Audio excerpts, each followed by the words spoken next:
As HIV outbreak is a reminder that the disease that took hold in the U.S. in the 1980s is still present. Since state health officials declared the outbreak last week, the number of cases has continued to climb.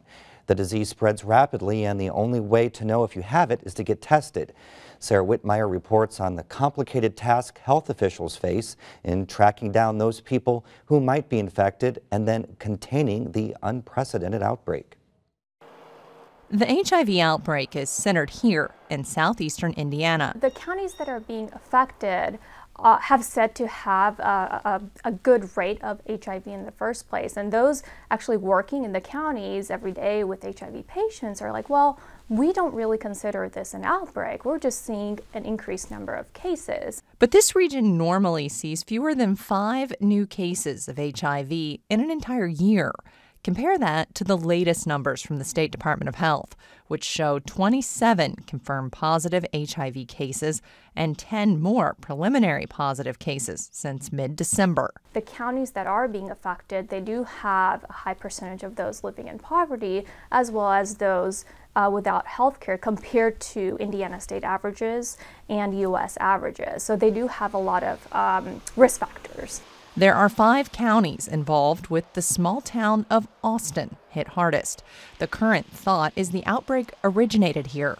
We don't have a record of an HIV outbreak quite like this in the state of Indiana, at least since the early 2000s that we know of.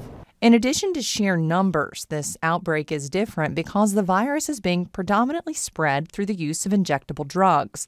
When the HIV epidemic began in the 1980s, the virus was primarily transmitted through sexual contact. And that's begun to change over the years, but still, only about a third of HIV cases nationally are attributed to needle sharing and misuse of needles. Sharing needles is a very risky proposition, any way you look at it.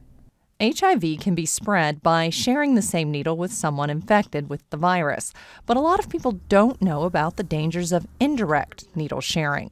The water used for the product can be contaminated, and so can the cotton that's used as a filter. They are unknowingly passing this virus on to people because they don't know they have it.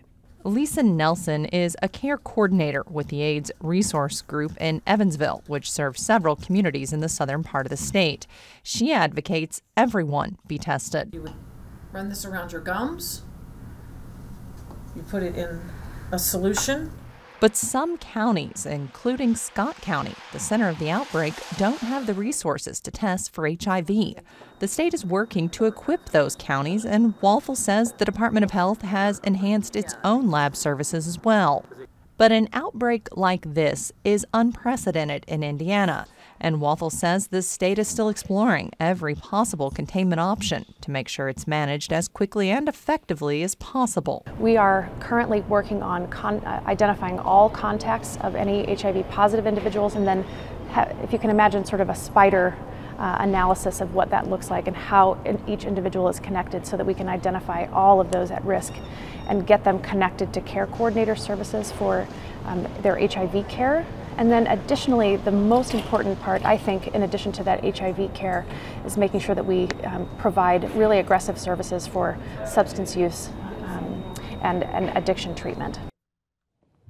Walthall says trying to predict the number of people exposed to HIV in this outbreak now would be incredibly difficult, but health officials in some of the affected counties say they wouldn't be surprised to see the numbers top 100. Sarah Whitmire joins me now to talk more about this story. The drug at the center, it's called Opana. It's not one of the drugs that we've heard before. Is this something new? Right, it's not something that you hear a lot about. It's an opiate drug. It came up on the FDA's radar in 2010, 2012 that it was being used illegally, and they actually changed the formula. But it's a painkiller. It comes in an extended release tablet form, but it can be crushed, chewed, liquefied, and then injected. Now, is this HIV outbreak a little bit more difficult to try and figure it out, just because usually you hear about sexual activity, but this is more centered on drug activity? Right.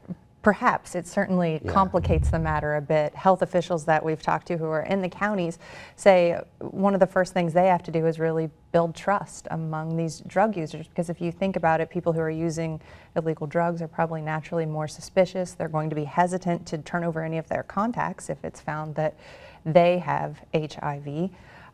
So you can see then how that presents a really big problem. If you can't find the people who've come into contact with the drug, then they're potentially spreading it to a whole circle of people unknowingly if they continue to engage in these behaviors. So which way do they go now? Do they try to attack more on the actual drug or the outbreak of HIV? Yeah, I don't know if it's fair to say that they're putting the drug use issue on the back burner, because it's certainly on everyone's radar and everybody's talking about it. But first and foremost, they've got to get the outbreak under control. As we said, the number of cases is increasing, and it's going to continue to increase here until they can get a handle on all the folks who have come into contact with this HIV virus. Finally, one health worker in your piece recommended everyone get tested. Is that the advice I assume the state is giving out as well? Yeah, the state is saying the same thing. Certainly those folks who are engaging in those high-risk behaviors, sharing needles, engaging in unprotected sex, need to be tested now. But they say everybody needs to, because you don't know if perhaps your partner is injecting drugs, or they say it happens quite frequently where someone who thinks they're in a committed relationship, maybe their partner strays outside of the relationship and then unknowingly infects his or her partner. Sarah, thank you very much for this report. Thank you, Joe.